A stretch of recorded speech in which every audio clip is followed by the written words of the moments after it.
السلام عليكم ورحمة الله وبركاته أعزائي المشاهدين على قناة على اليوتيوب زراعة التين الشوكي في مصر. معاكم رامي محمد. فيديو النهاردة بتاريخ 3/9 وكل سنة وانتم طيبين. انتهاء موسم حصاد التين الشوكي 3/9/2025، انتهاء موسم الخير. أنا بعتبره موسم الخير والله. بسم الله ما شاء الله، رضى الناس وحاجة تبارك الرحمن، وربنا بيبارك يعني في المساحات. على فكرة في التين الشوكي ده سبحان الله ربنا بيبارك في المساحات لما تدي مساحات كبيرة.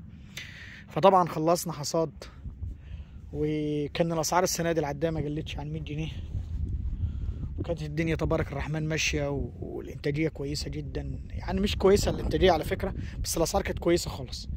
لكن في مقابل مصاريف، في مقابل عائد التين الشوكي تبارك الرحمن، زرعة دايما بتكسب الرهان في أي حاجة، هتفضل طول عمرها تكسب الرهان، مفيش خلاف على ذلك. بس ان انت تكون بتاخد من حد مصدر موثوق منه، حد كويس، حد فاهم، حد بيمارس المجال.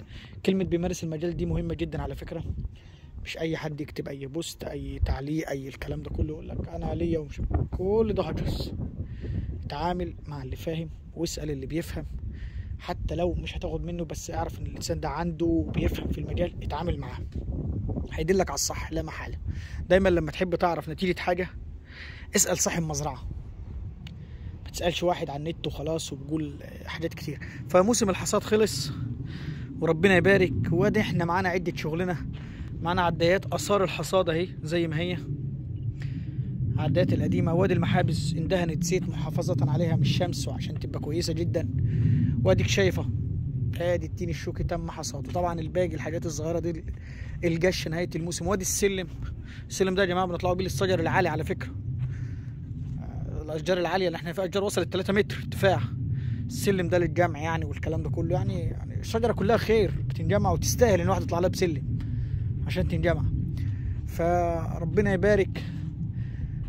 وادي طبعا الطريق والاساسيات اللي احنا بنتكلم عليها كتير. لازم ليه طرق للمزرعه عشان تعرف تجمع يمين وشمال المزرعه، وبرضه عشان لو تحب تنزل خدمه، تنزل سباق بلدي، تنزل ده وده.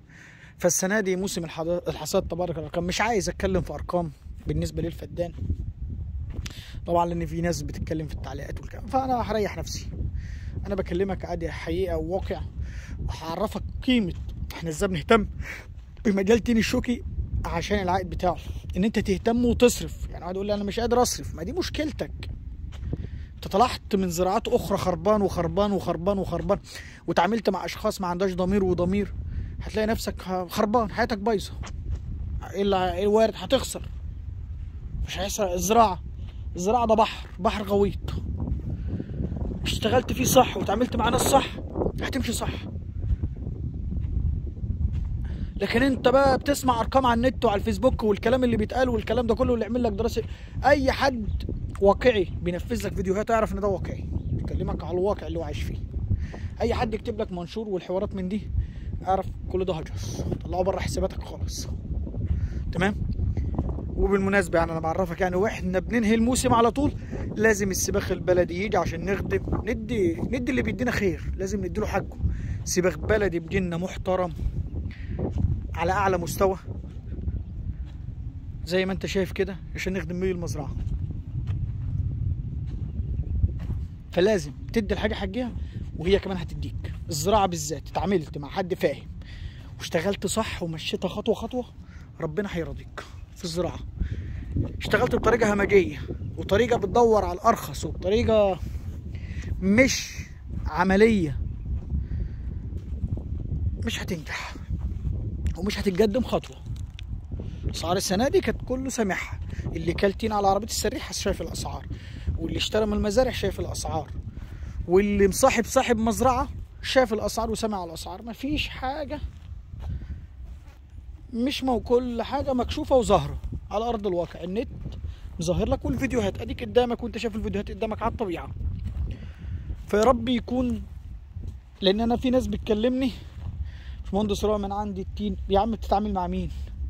مين جايب لك؟ مين مخلي لك؟ يقول لي ناس ما بتعرفش حاجه عن التين الشوكي، لا مؤاخذه اخره يحمل ويديهم من اي مكان وخلاص. لكن ادي الشتله قدامك اهو